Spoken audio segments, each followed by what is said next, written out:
Здравствуйте, это программа «Якутия в деталях», и меня зовут Александр Хавренко. Немецкий философ Фридрих Шиллер как-то сказал, что актер не профессия, а диагноз. Для хороших актеров нет плохих ролей. Вот о справедливости этого утверждения и о многом-многом другом мы сегодня поговорим с нашим гостем, известным театральным артистом, заслуженным артистом Якутии, Российской Федерации, любимцем публики. Можно еще множество эпитетов привести, но я вам просто назову фамилию. Купшиц. Эдвардов Купшиц. Эдвардов, здравствуйте. Здравствуйте, очень приятно. Мы вот тут за кадром договаривались, что мы будем на «ты». Я очень буду стараться, но если я вдруг на «вы», вы уж меня поправьте. Ничего, стесняться не буду. Вот хотелось бы начать как раз с этого утверждения. Вот для вас что такое актер? Это профессия, может быть, призвание, или, может быть, правда, как сказал Шиллер, диагноз? Вот я на последнем, наверное, остановлюсь. Да, это диагноз.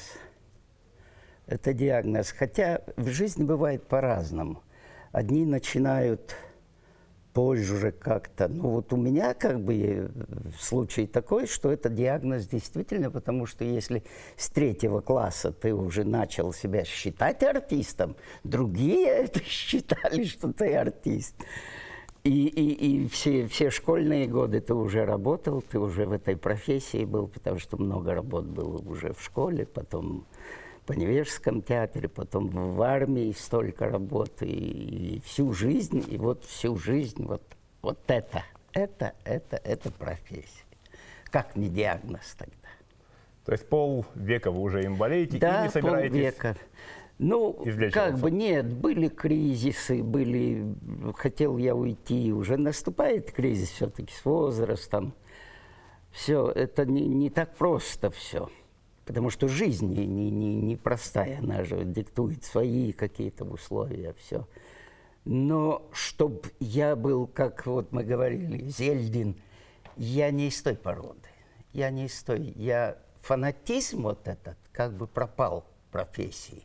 А я был фанат этого. Я вообще за то, чтобы работать, друзей всех вот так за это гнобил, чтобы все было окей в нашей профессии. Это прошло. Пришел какая-то рация уже в этой профессии. Ты уже, когда ты можешь выбирать, что ты хочешь играть, что не хочешь. Раньше что давали? Дали, вперед. Понимаете, вот это прошло. Но это может быть в любой профессии это бывает, потому что возраст как бы диктует свои условия. Хотя я бы сказал, что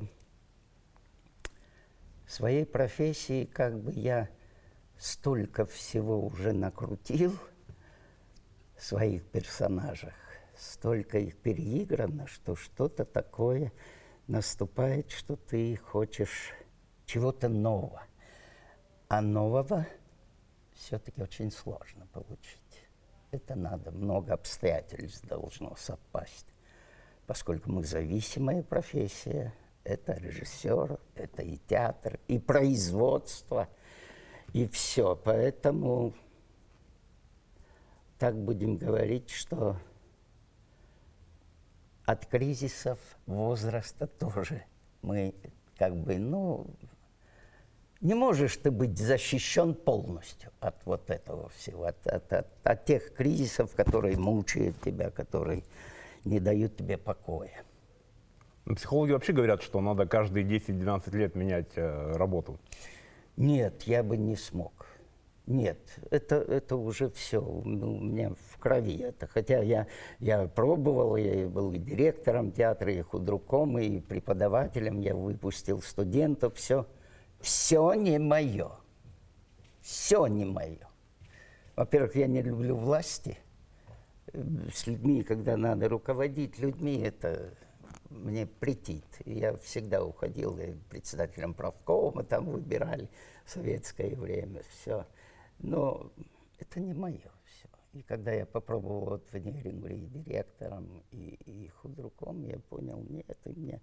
Когда предложили вернуться сюда, в Якутск, я сюда, когда вернулся, сказали, кем вы хотите быть? Я сразу сказал актером, и только актером, потому что я уже проверил себя, понимаете? Ну, то есть вы попробовали себя в других ипостасях и поняли, что все-таки Да. актерство это... Да, другие вот преподают всю жизнь, все, и в этом получают удовольствие, все.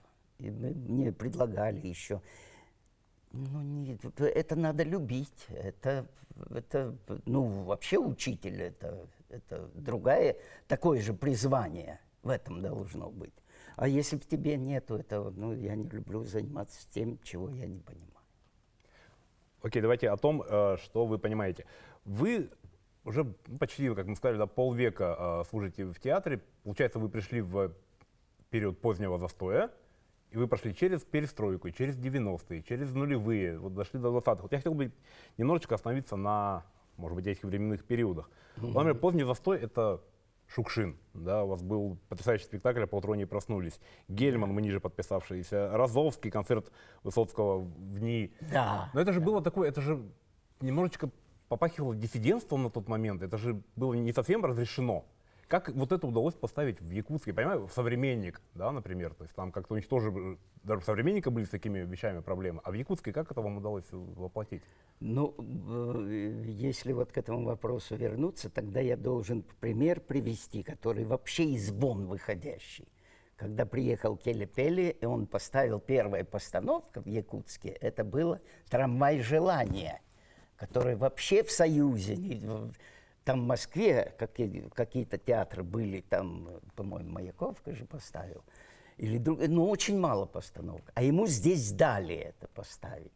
Так что мы каких-то, вот Келе Пеле имел какие-то такие прерогативы от властей, поскольку его пригласили, он сказал: давайте мне будем какую-то свободу. И ему дали эту свободу. И он этим пользовался. И поэтому и нам везло. Мы имели такие постановки, которые в те времена и другие театры и не мечтали. Вот я бы так ответил на этот вопрос. Ну, это вот как бы обстоятельства совпали. Вот. Ну вот как актер вам приходит режиссер и говорит: мы ставим «А поутру они проснулись», это же... Да, ну, я и говорю, я ребятам свой поневежусь, я сразу звоню, пишу, вы представляете, в какой я попал в театр, вы что здесь ставим? «Трамвай желания», когда сказал, они вообще упали. А все остальные, да, вот. Но концерт Высоцкого в НИИ, это уже как бы шло к перестройке вот ближе. Но это же была тоже какая постановка смелая. Ну просто у нас же считается, что до нас всегда доходит с опозданиями, мы же в Якутии далеко от всего того, что происходит в центре. И может быть там тоже перестройка, а у нас еще немножечко... Нет, мы как бы шли не то что, ну впереди, если можно сказать, вот всех этих тенденций. Мы «Дети Арбата» первые поставили, одни из первых поставили тоже. Это был такой, ну как бы конъюнктура, будем говорить, да? Тогда, но он сделал столько шума, этот спектакль, что мы, когда на Камчатку поехали, или Магадан, почему «Дети Арбат», что там 12 аншлагов подряд, мы почти другой репертуар не играли. Вот это триумф. Вообще многие говорят, что период Келе Пеле это был прям золотой век русского театра. Вот вы, как человек, который с ним столько проработали, в чем была уникальность Келе Пеле? Ну, скажем так, что благодаря ему я остался в этом театре, потому что он столько, ну, что для актера? Конечно, работа самое главное. И вот он дал мне, мы так совпали своими мозгами и всем остальным, что, то есть, тандем был такой, что мы получали удовлетворение друг от друга. Правда, я не сыграл каких-то таких, вон Сирано собирался поставить, «Полет над гнездом кукушки», это я бредил уже этой ролью, мы все уже проработали, все, но тут другие были дела немножко, потому что он тоже имел какие-то слабости в жизни, и люди имели немножко власть надавить на него, и не получилось этих постановок. Мне очень жаль, что я не сыграл этих ролей. Это как было? Почему вот этот период был? Потому что он, вот такое чувство у него было такое вот и наитие, вот такое, он знал, чего надо публике, он знал, что надо театру, и поэтому театр стал гастролировать. Мы столько не ездили, мы в Минске, в Белоруссии 2 месяца гастролировали, весь Дальний Восток, все города. Это при нем все. Поэтому и получилось, что при нем этот расцвет театра был. Он чувствовал, что любит публика, не то, что подыгрывать ей, но что ей нужно вот в данный момент, потому что времена-то шли уже к перестройке, это было все сложности мышления людей. Вообще, это он всегда как бы вперед шел. Вот театр шел впереди всех событий. Вот это дорого стоит, когда он откликается вот на такие вещи. Очень многие, когда говорят про тот период, вспоминают спектакль «Свалка», где у вас тоже одна из знаковых ролей. Но это же тоже не совсем привычный нам, ну, на тот момент, да, репертуарный спектакль. Вот таких спектаклей вам не хватает после... Ну, если так говорить, что не хватает Келли, вот так, с этого начнем. Ну, конечно, не хватает, потому что когда ты получаешь такую роль, которую ты должен себя выворачивать всего, это же для тебя это очень дорогая вещь, всегда. Потому что ты сохраняешь в себе, мозгу своем все эти переживания, которые...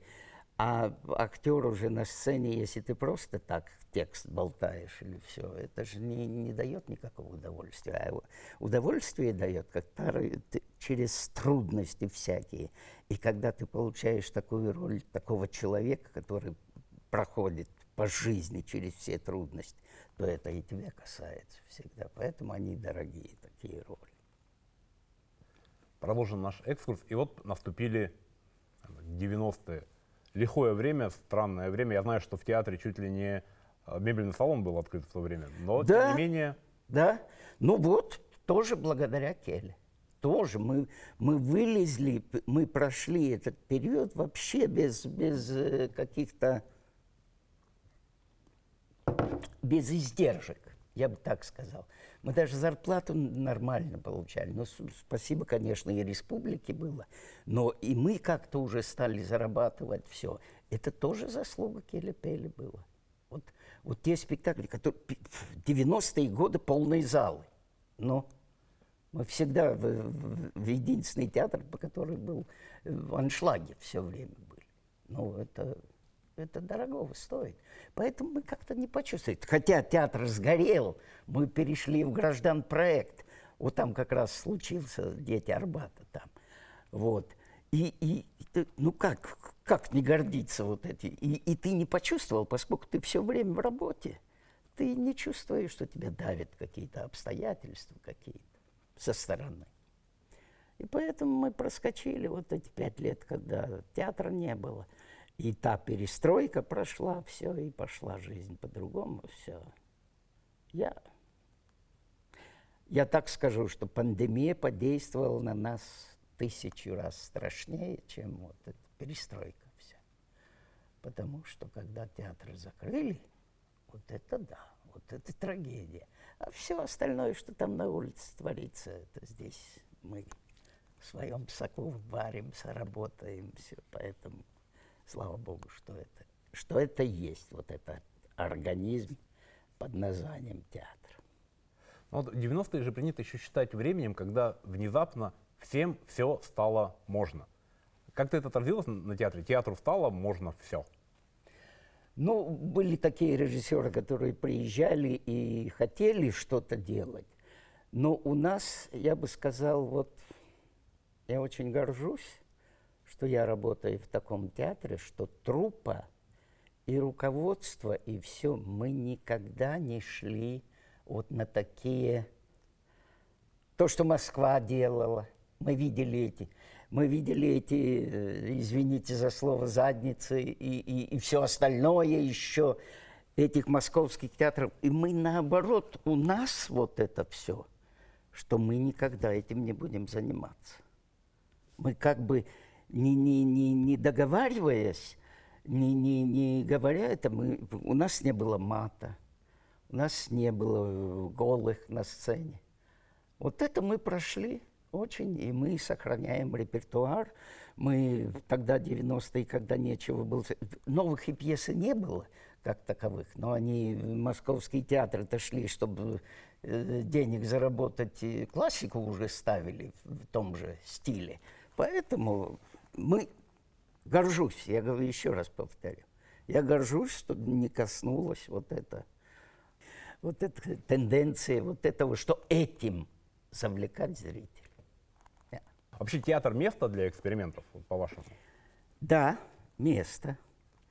Когда эксперимент разумный, когда он ищет и идет, все-таки изучая не внешние какие-то проявления человека, а только внутренние.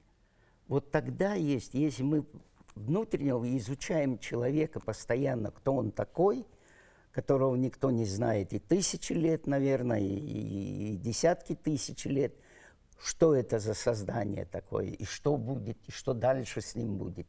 Вот для этого театр. Это я понимаю вот так.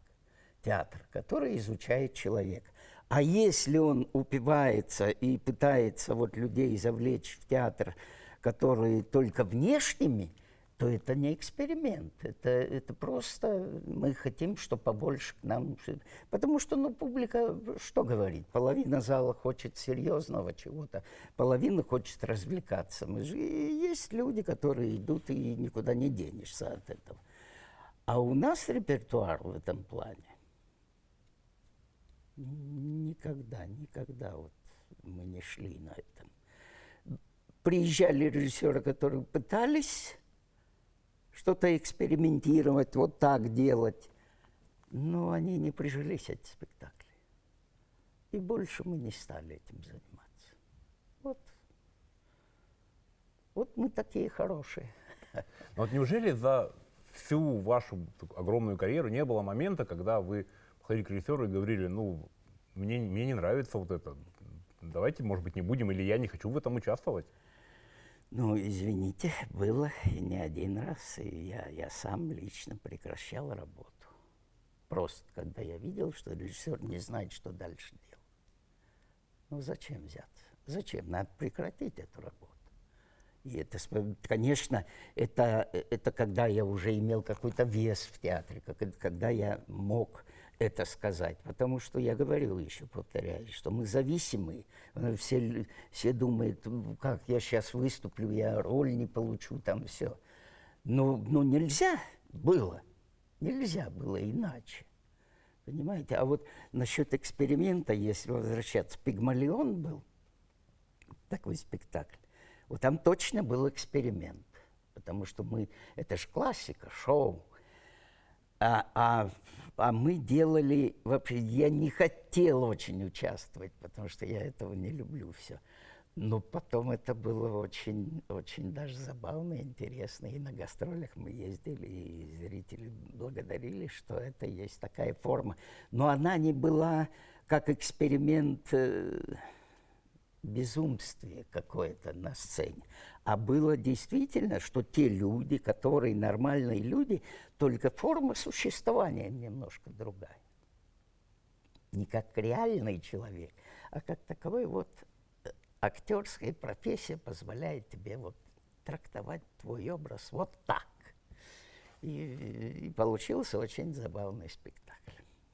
Вот у вас более 130 ролей, но наш разговор не был бы полным, если бы я сейчас не вспомнил об одной, наверное, очень знаковой, ну, наверное, для меня и плюс-минус вот моих ровесников в каком-то возрасте, кто наверняка впервые придя в театр, первое, кого они увидели, это был Карлсон.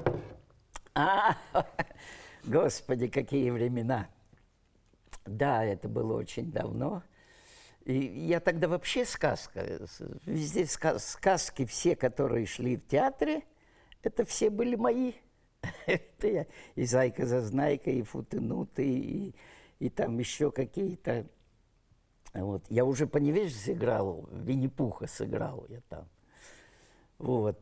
И здесь Карлсон, это было такое событие, потому что, ну, бывает, так скажем, бывает, как «Зайка зазнайка», тоже удачная постановка, которая прошла так же, как «Поутру проснулись», что-то 300 раз, что ли. Вот. И «Карлсон» тоже был удачный спектакль, потому что бывает и неудачный спектакль, что греха таить. А он был очень удачный, очень его полюбили зрители, и мне самому было, мы балдели. Вот это слово по-другому не скажешь, когда играли, получили такое удовольствие, что он в памяти остался, и зрители, которые взрослые, встречаю иногда, помню, помню. Так что вот так.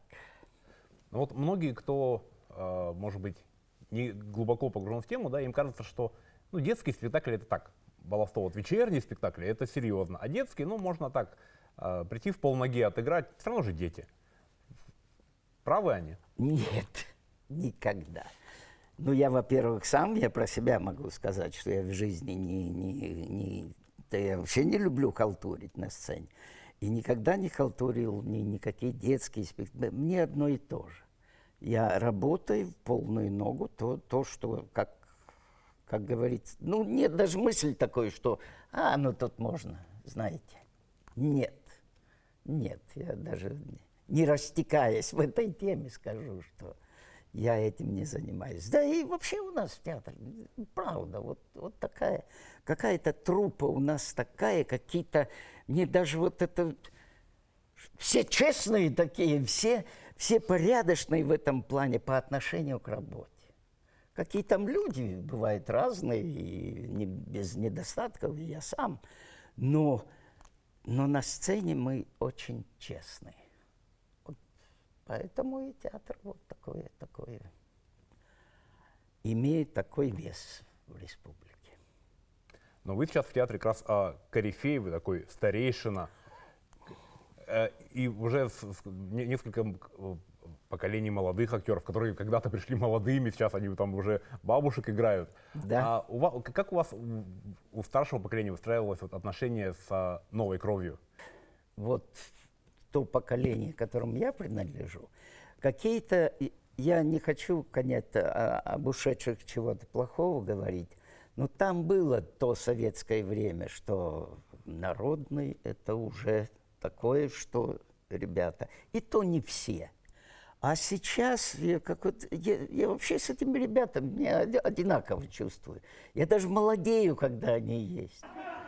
Когда они все молодые, полные энергии, полные все, я сам чувствую себя молодым. Я не чувствую, что мне 75 лет.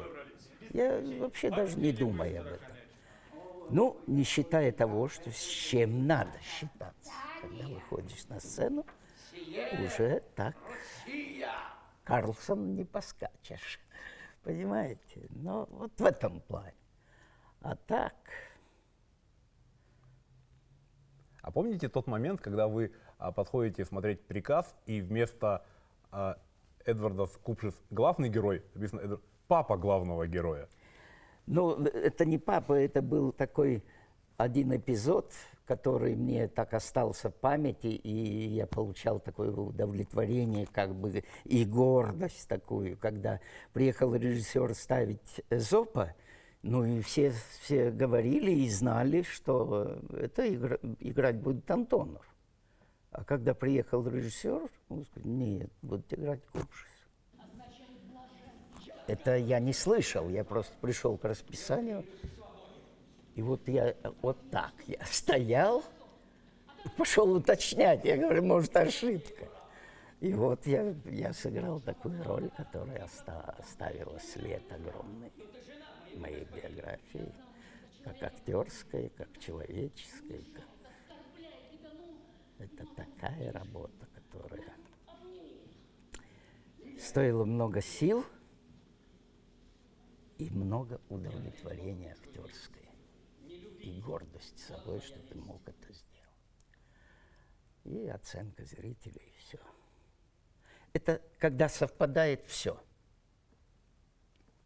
От этого получаешь удовольствие. Вот если бы сейчас можно было по волшебной палочке вдруг вернуть какую-то роль, какую бы роль вы хотели бы сейчас исполнить из тех, которые были в 70-е, 80-е, может быть, в 90-е? Только одну. Нет, нет, нет, нет. Если бы силы были, я бы сыграл и Скопена, и Блеза, и Эзопа, и всех пьес Островского, и Тургенева, и Шекспира. Если бы были силы. Потому что этот репертуар такой, который дает тебе, ну, если не гордость, то удовлетворение такое, что поэтому, ну, какую я одну? Я не могу сказать одну. Я ни в коем случае. Как и книгу я не могу сказать одну, которую. Потому что из каждой я беру, вот из этой книги, из этой роли я беру это, из этой это, из третьей третье, из которых составляет вот твою жизнь, которые заполняют тебя вот эти работы. Поэтому сказать, что одна какая-то, есть маленькие роли даже, которых ты получал. Вот «Дети Арбата», небольшая работа была, но она такая, понять этих людей, злодея, вот сыграть такого и понять, почему человек стал этим человеком, а не другим. Мы поговорили про театр, мы поговорили немножечко про труппу. Наверное, один из обязательных атрибутов любого актера, артиста — это узнаваемость. Как вот у вас с узнаваемостью? Часто ли к вам подходят или подходили на улице? Может быть, помните первый раз, когда вас узнали? О! Ну, это было после поутру, они проснулись, это было когда, да. Любой в такси, я же села, таксист говорит, раз, о, я уже 5-й раз смотрел. Вот, понимаете, вот после поутру они проснулись, это началось вот узнавание. А потом уж, само собой, когда столько ролей, а вот сказки же вырасти, вот они выросли, все люди, которые приходили, вот они уже моего возраста все. Вот, и поэтому это тебе... Ну, как сказать, это всегда приятно. Если кто говорит из актеров, что это, ну, я не люблю, когда меня... Ну, я не вижу, как Абдулова там или Янковского, да, это я бы тоже бежал нафиг. А когда тебе подходят и говорят спасибо, спасибо за Беринга, спасибо за афганца, спасибо за это, ну, а как? Это часть профессии. И не любить себя, это тоже... Нельзя. Это не надо было идти в артисты, если ты не любишь себя, и тебя не любят. Это часть профессии. Ну, что сделаешь? Ну, как? Или сказать, меня будут узнавать, я не пойду на сцену. Ну, даже такой нет, не может быть речи такового. Мне вот понравилась история про превратности судьбы. Ваш молодой коллега Саша Сердюков, который сейчас играет Карлсона, когда-то маленький пришел в театр и увидел Карлсона и влюбился буквально в этого персонажа. Да, я сам удивился, когда он это рассказал. Да, ну вот такие парадоксы. Такие парадоксы. У меня брат актер, тоже было интересно очень. Он на 13 лет моложе, он работает в том театре, который я по невежеству работал. И он тоже. Я 41 год сыграл Плутни Скопена, и он 41 год сыграл Плутни Скопена. Я в «Лавине» играл этого старого человека, и он сыграл в «Лавине», и у того же режиссера. Это вот такие тоже жизнь, когда бывают такие совпадения, это тоже дорого стоит, и тебе как-то по душе. Про зрительскую любовь мы разговаривали. Я хотел спросить, вот за это время зритель, мы поняли, что театр поменялся, труппа поменялась, подходы, может быть, режиссерские опять сменились. Зритель поменялся? Нет, он не меняется, он не может меняться. Может быть, понимаете, советские люди, они же читали очень много. Сейчас молодежь уже приходит, которая книг не читает. А все в интернете, все знают, все уже умные, приходят сказки, те, которые все видят, вот эти постановки грандиозные, голливудские, и приходят... Как удивить вот это поколение людей? Ну, значит, и мы придумываем что-то такое, чтобы было интересно, чтобы все-таки зритель получил, чтобы он удивлялся, чтобы он смотрел, а не то, что вот так дети пришли и зевают, конфеты едят. Поэтому задача театра, конечно, немножко идти в ногу с жизнью. Но, возвращаясь к вопросу, зритель, наверное, и в Древнем Риме сидел такой же, который хочет видеть. Если он пришел в театр, вот вы театрал, вы полюбили театр и хотите. И там собирались же тоже театралы. Была публика, которая так попала случайно. Но театралы, они же хотят видеть живого человека на сцене. Что в театре самое дорогое? Вот живой человек. Живой человек на сцене, как он говорит, как человек сидит в зале и думает, вот я бы так смог. Или, о боже, оказывается, и так бывает. И те же вопросы, это же и 50 лет назад, и 100, и 200, и поэтому зритель, эта жизнь меняется, а человек, он не меняется. Проблемы одни и те же волнуют его. Любовь, боль, утрата. Так вот что я повторю еще раз. Нутро человеческое не меняется, меняется только одежда, а нутро. Поэтому человек всегда будет смотреть на сцену и сопереживать тем страстям, которые там происходят, и рвут себе герои одежду и грудь. Вот это живое. И с этим никуда не 100 лет пройдет, так же все будет. Я вот недавно, кстати, поймал себя на мысли, я когда прихожу в театр, я очень часто вижу вас в зрительном зале. И причем это не всегда премьеры. То есть иногда бывает, что спектакль уже идет какое-то время, вы в нем не участвуете, но вы в зале.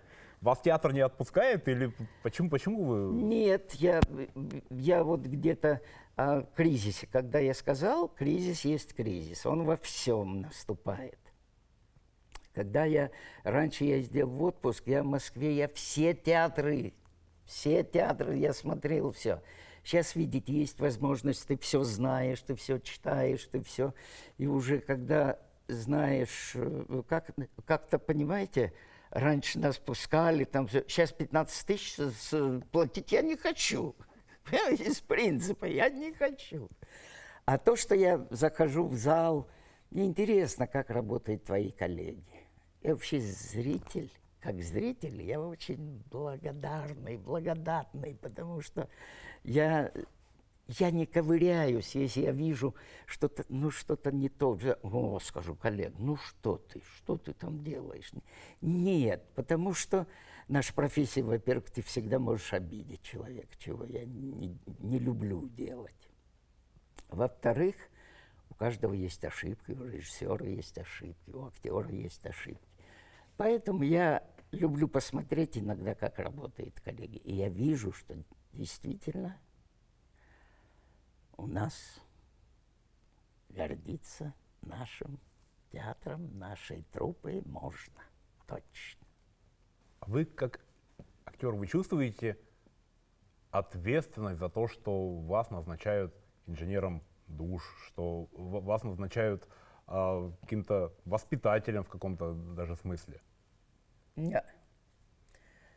Я не думаю об этом, играя спектакль, я не думаю об этом, что я в советские времена было такое, что вы несете в массы, что вы хотите сказать. Это обязательно требовали, что вы хотите сказать этим спектаклем. Ничего я не хочу сказать.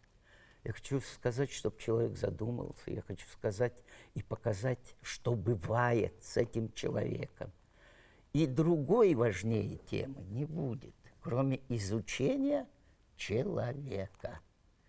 Я не знаю больше, что может интересно. Интересно, если интересно, хочется, что с человеком может быть физически, надо идти в цирк. Там чудесные бывают превращения, чудесные достижения человек может достигнуть. А здесь другое. Здесь внутри, что у тебя. А это самое дорогое. И еще сейчас, опять же, лето, закончился сезон, и сейчас идет другой сезон, сезон абитуриентов. И людям, очень многие мальчики, девочки, они грезят актерской профессией, они хотят туда идти. Может быть, какой-то с высоты прожитых лет, с высоты прожитого опыта, какой-то совет, кому надо идти, а может быть, кому-то не надо идти. Как понять, твое это или вы же как-то поняли? Ну, мне легче было, я сказал, что Ну с да, с третьего третьего класса начал. И другая, вот, как бы стезя такая, то, что у меня была, что я любил читать. Я читал и днем, и ночью, и все прочел. И поэтому вот сейчас принимали мы студентов, которые приходили, все, я им говорю, ребята, я чувствую, ничего не знают. Не знают, должен быть багаж все-таки у человека какой-то, что когда я приехал поступать в Невельский театр, у меня уже была прочитана вся классика, все, я уже был подкованный в этом плане.